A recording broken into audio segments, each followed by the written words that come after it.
What if I told you that the very cells that created you are not ordinary at all? That they are not just biological material, not just chemistry, not just flesh. What if I told you they carry something far deeper? Something ancient, something sacred, something that comes from the same source your awareness came from, the same source your consciousness emerged from. From the moment a human being is formed, something extraordinary is already at work. The creative cells that bring life into existence are not empty vessels. They are charged with immense inner force, a force capable of building a full human body, a nervous system, a brain, a heart that beats without instruction. Think about that for a moment. Something inside you once knew exactly how to form bones, organs, senses, and intelligence from nothing. That alone should tell you that there is far more power inside you than you've ever been taught to believe. These creative energies were never meant to be wasted thoughtlessly. They were meant to be understood, guided, and elevated. When these inner forces are refined and redirected, they don't disappear. They rise. They nourish the body. They strengthen the mind. They sharpen perception. They awaken clarity. They lift the entire being. But when they are expelled without awareness, without intention, without control, something else happens. The energy leaks. The system weakens. And a person slowly enters a loop of craving, chasing, temporary pleasure, followed by emptiness. Again and again, a hunger that never ends, a desire that is never satisfied. This is the silent trap most people live inside without realizing it. Desire itself is not the enemy. Desire was placed within us for a reason. It ensures the continuation of life. It drives creation forward. But there is a hidden truth built into this system. A kind of test, a hidden switch. If you blindly obey desire, it owns you. If you master it, it serves you. This is the difference between being dragged through life and steering your own existence. The system rewards awareness. The system punishes unconsciousness. And most people never pause long enough to see it. At some point, every person feels it. That strange exhaustion, that quiet disappointment after pleasure fades. That moment where the soul feels tired. Not physically tired, spiritually tired. Tired of chasing things that never fill the emptiness. Tired of short highs followed by long lows. Tired of feeling like something is missing, even when everything seems fine on the surface. That moment is important. That moment is the doorway. When pleasure no longer satisfies and the emptiness becomes obvious, a person is finally ready for something higher. Ready for something real. Ready for inner peace instead of constant stimulation. This is where transformation begins.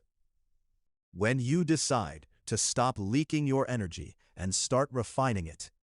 When you decide to hold, redirect, and elevate what most people waste. This single decision changes everything. Because once you do, it feels as if life itself begins to cooperate with you. As if resistance fades, as if things flow more easily. You don't feel like you're forcing your way through existence anymore. It feels like something greater is guiding you forward. Like you're finally moving in alignment instead of against the current. As this inner shift happens, something surprising occurs. You begin to care less about shallow distractions, yet you become more effective in the material world. You perform better. You think clearer. You move with purpose. Effort feels lighter. Focus becomes natural. Confidence becomes quiet but undeniable. You're not chasing validation anymore. You carry presence, and people feel it without you saying a word.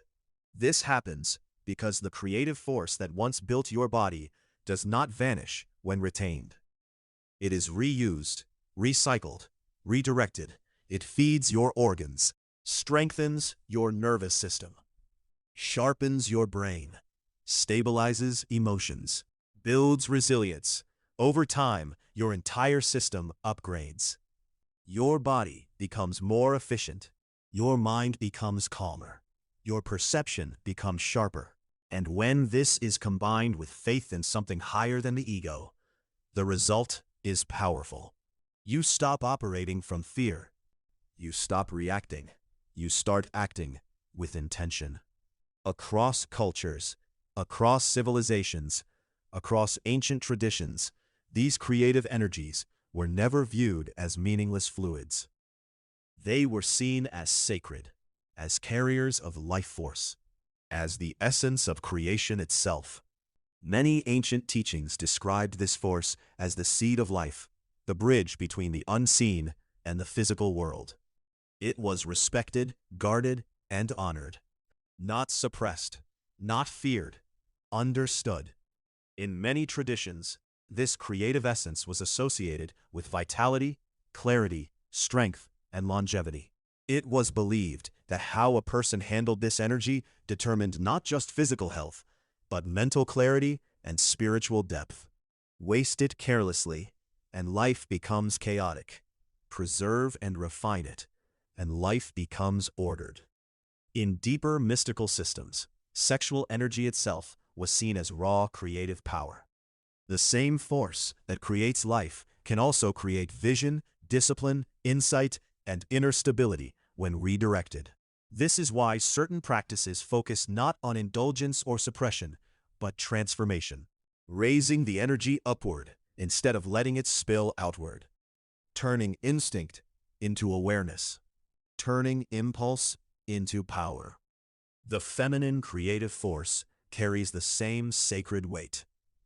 The capacity to nurture life, to hold potential, to bring something into existence from within, is nothing short of miraculous. Across history, this aspect of creation was honored as a divine expression of life itself, not just physically, but symbolically. It represented renewal, wisdom, patience, and deep inner strength. When this energy is respected and preserved, it supports balance, intuition, and clarity. Some teachers spoke about conserving this vital force in both men and women, not as denial, but as intelligent use of energy. They understood that hormones, vitality, and inner reserves play a major role in long-term health, emotional stability, and mental clarity. By protecting and refining this inner power, individuals could maintain strength, focus, and balance throughout life. True discipline is not repression. It is sublimation. It is the art of redirecting desire into something higher. Instead of letting impulses control your thoughts, words, and actions, you refine them. You transform raw urges into creativity, drive, purpose, and awareness. This is mastery of the self. Some systems promote moderation. Others promote complete redirection. Both aim at the same goal: balance. When energy is conserved intelligently, the body responds with increased vitality. The mind responds with clarity. The spirit responds with calm. Pleasure doesn't disappear, it deepens. Relationships improve. Presence increases. Intimacy becomes more meaningful. And, at the same time, ambition strengthens. Motivation rises. Focus sharpens. Success becomes a byproduct, not a chase. Those who practice sincere self-mastery often notice improvements not just internally, but externally. Opportunities appear. Finances stabilize. Work becomes more effective, not because of magic, but because clarity creates better decisions. Discipline creates momentum. Energy creates output. The truth is simple, even if the path is not easy. To rise, you must control what most people avoid controlling: desire, impulse, short-term pleasure. This is why so few break free. Slavery to impulse is common. Mastery is rare. But rarity is what gives power its value. If you can gain control over the body, the mind slowly follows. If you gain control over the mind, the inner world changes. And when the inner world changes, the outer world responds. This is law, not belief, not philosophy, law. Desire was not given to destroy you. It was given to test you, to shape you, to see whether you would remain a slave to instinct or rise as a conscious creator. The system rewards growth. It rewards self-mastery. It rewards those who choose long-term fulfillment over short-term relief. When you walk this path sincerely, something shifts. You feel guided, protected, strengthened, not because life becomes easy, but because you become stronger. You move with less friction, less resistance, less inner conflict. You are no longer at war with yourself. This is the quiet secret behind true power. Not dominance, not aggression, not excess, but control, refinement, awareness. The journey toward realizing the divine within yourself does not begin outside. It begins inside, with the choice to master your own energy. To stop wasting what was meant to build you, to refine what was meant to elevate you. When you do this, you don't just improve yourself. You honor life itself. You respect creation. You fulfill the deeper intention behind your existence. And as you rise, you naturally contribute more to the world around you. With clarity, with strength, with purpose. This path is not for everyone. It was never meant to be. But for those who feel the call, for those who sense there is more to life than endless chasing, the door is already open. The only question is whether you will walk through it. Master yourself, and everything else begins to align. Thanks for listening. If this resonated with you, support the channel, stay connected, and I'll see you in the next one.